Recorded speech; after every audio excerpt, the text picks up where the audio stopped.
Okay, this is a very messy situation. So after Ryan Garcia defeated Devin Haney, he popped for 2 different PEDs, a natural metabolite, which is apparently widely used in bodybuilding and it stays in your system for a very long time. The other one was Osterine, which helps you grow muscle or maintain the muscle that you have. And Ryan Garcia tested positive for these the day before the fight on April 19, as well as hours after the fight. And taking both of these would help him tremendously in the fight. Now here's where it gets kind of strange. So Ryan Garcia asks for a B sample test. Now B samples are like reevaluating the original test. And usually they take a little bit more of their time on testing this. And it turns out that one of those steroids, the natural metabolite, all came back negative. He was completely cleared of that steroid. They found none of it in his system. So I guess it was a false positive before. And now Garcia's asking for B samples for the Osterine tests. And that we're waiting on. Garcia's been posting that, he's never taken a steroid before.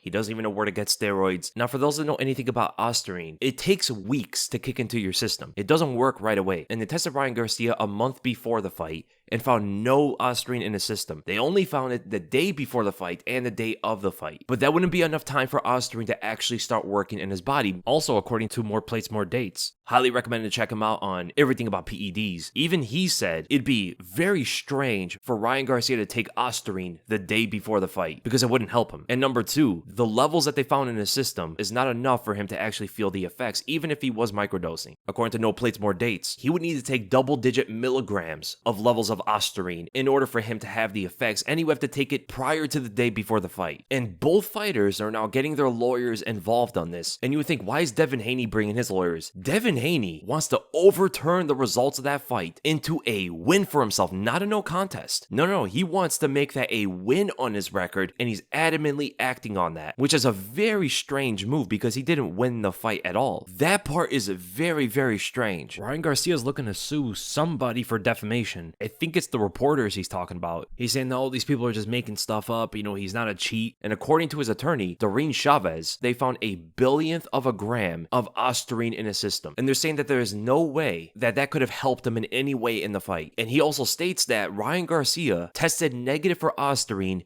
17 days before the fight. If that is in fact true, if they tested Garcia 17 days before the fight and he did not have Osterine in his system, I'm no expert, but off of what a lot of people know about Osterine, that is not enough time for you to get applicable advantages by taking it, especially if it's only a billionth of a gram. And if it is a billionth of a gram, and that little amount in his system would most likely mean it was from a tainted supplement. This is something that happened with Sean O'Malley before, where he tested positive for Osterine, but they found that the levels were so low, it had to have been from a tainted supplement. And it could be the same thing here with Ryan Garcia. So there is something very strange about this. In my opinion, I'm not an expert or anything, but this seems like to me, logically speaking, it seems like he had a tainted supplement that tested positive. I don't know how the natural metabolite got found in his system that was completely out of his system in the B samples, when B samples are usually confirming the A samples. That's what usually happens. But the second time they tested it, there was none. Like, they found none of that in him. Not even a tiny micro level of it. That was really strange. And him taking Osterine the day before the fight makes absolutely no sense at all. Even if he took it a week before the fight, that's not even optimal. It seems like he had a tainted supplement, and Devin Haney's being very weird with trying to make this fight a win for himself and not a no contest.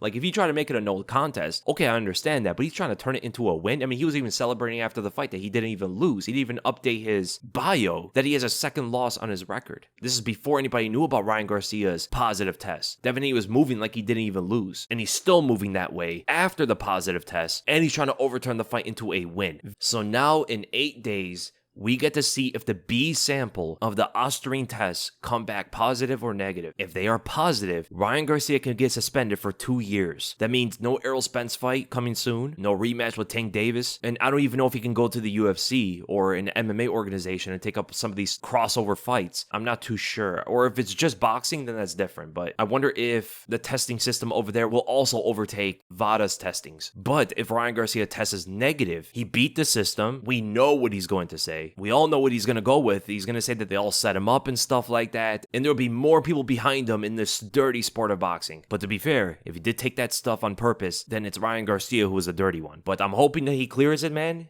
The sport is so much better with him around. And leave in the comments below, what's your guys' opinions on all this? And I'll see you guys in the next video.